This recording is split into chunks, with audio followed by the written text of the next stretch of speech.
only men, we get labeled. Like, women put these labels on us, like toxic masculinity, and it's manipulation. Because now that you've given us a label on what our essence is, now you put us in a position to question if we need to change it. We never say there's no such thing as like toxic femininity. We just say there's toxic bitches. Because if you add a label to an action or who they are as a person, like they're talking about being dominant or even like telling you to sit down or stay put, that's a natural man. If you're actually adding a label on what's natural, you can then try to sell a story to tell people that things about it need to be changed. We just say women are toxic. We don't say the whole essence of a woman is. But when you say toxic masculinity, it takes it out the scenario of it being man versus like a man by man basis. It's on all men when you try to say all of masculinity is toxic. I don't understand why we get these labels. It's almost like they nerf us. They can't just sit there and admit that they just ran into bad niggas. Instead of calling it all toxic masculinity, it's just a toxic person. But masculinity itself, it should never get a label of ever being toxic. Masculinity isn't toxic. Femininity isn't toxic. There's masculine men that's just bad. There's feminine women that's just bad. But I don't really think the label itself should even exist. They're demonizing a man being a man, basically. Yeah, definitely, yeah. Instead of just demonizing a bad man. Yeah. There's no point to demonize masculinity as a whole if you're just running into a bad man. Good point. Interesting. Guys, let's get the likes up to 3,000. You know, all right. So, look, I'll give you guys my take, but we got to get the goddamn likes up, man. Yeah, Fresh, man, what's too your low. thoughts on this, man? You guys got to get the engagement up. We will be cutting the rumble somewhat soon. Yeah. But guys, get the engagement up. Let's get to 3,000 likes. I'll give you guys my take on this because I do think that there's a lot of different things going on here. Fresh, what's your take on Yeah, this? so for a long time, people were mad because they were getting a reality check. A lot of women were dating guys and they saw this content and they said, you know what? I need to be the man for the household and lead.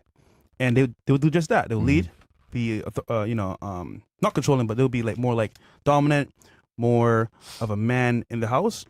And women were like, you know what? It's good, but I feel like he's controlling. From TikTok videos, they say, oh, this guy's controlling you.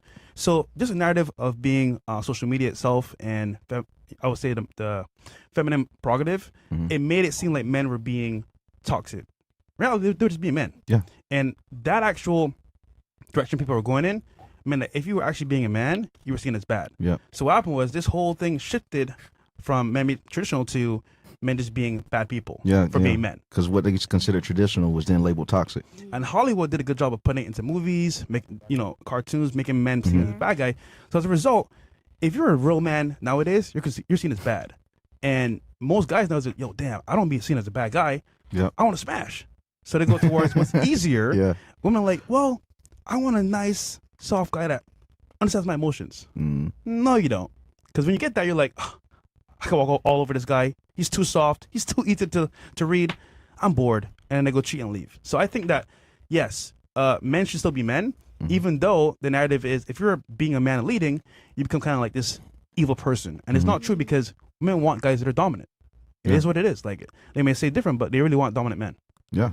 So, really, following up that bullshit will leave you out here single and alone and constantly being played on. Like, it ain't that you just got to treat women like shit, but at the same time, it's natural. A woman got to know that she can be protected, and just naturally, a person that's overly nice, it feel like another tell you what to do, tell you to sit down and you sit like that. No woman wants that because it's not really about you protecting yourself. It goes back to her, and then she's like, you want me to bury your kids? How you can protect that? And it goes back to your point you said earlier. You said women are leading the dating marketplace. And we just did a question here, our own panel question and answers. And the things you guys said, it wasn't all bad, but I have a hard time understanding what you actually meant. Which means if we're taking your lead on things in dating, we're cooked. And honestly speaking, the West is done, bro. Like, dude, dating is so fucked up. Yeah. We were in France last week, and there's couples everywhere. People are still dating, still having good experiences. But other countries have figured out a way to still maintain traditional relationships. But in America, thanks to TikTok, people's opinions about how men should be and women leading the actual front of dating, we're more of a reaction people now. So, for example, on TikTok they said, if you do this, you're a bad person. So now I won't do that. Yeah. Versus being a man is just like, hey, this is the rules. This is what I am. Take it or leave it. Yeah, I agree. It's like they're adding the nurse literally on what's being a man. Any of the natural qualities of being a man, they saying it's toxic. That way they can try to subtract that out of American culture, have women lead the country, lead these relationships, and just end up, at the end of the day, I do believe when we're 60, 50, Generation Z and millennials, we'll be the most lonely generations in American history. I truly do believe that. And that's thanks to the times that we have right now. Like, another thing that a lot of people say, that we're actually, for the first time, starting to see the end result of bitches having OnlyFans. You know, it's still a new system compared to like just typical porn. We're seeing kids now starting to commit because their parents are, you know, OnlyFans stars, and a lot of them are actually notable, etc. We didn't see that growing up because the process had to start. We're seeing the end results of women leading the dating market. It's ending in depression. It's even ended in some people changing their entire identities and genders. Less childbirth. We did that video, that picture analysis. They said too many kids. Yep. Understandable. Times are harder. Money's needed. But back in the day, that was, I want more kids than 2 or 3. I want like 5.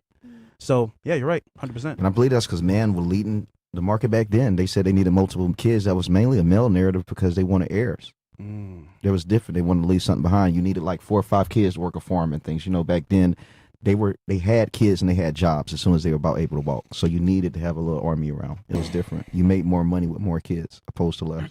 Good point. But my final thoughts, bro, I think the West is doomed. And going back to how it used to be more traditional, I don't see it happening. Yeah, but I think it's doomed. It's cooked.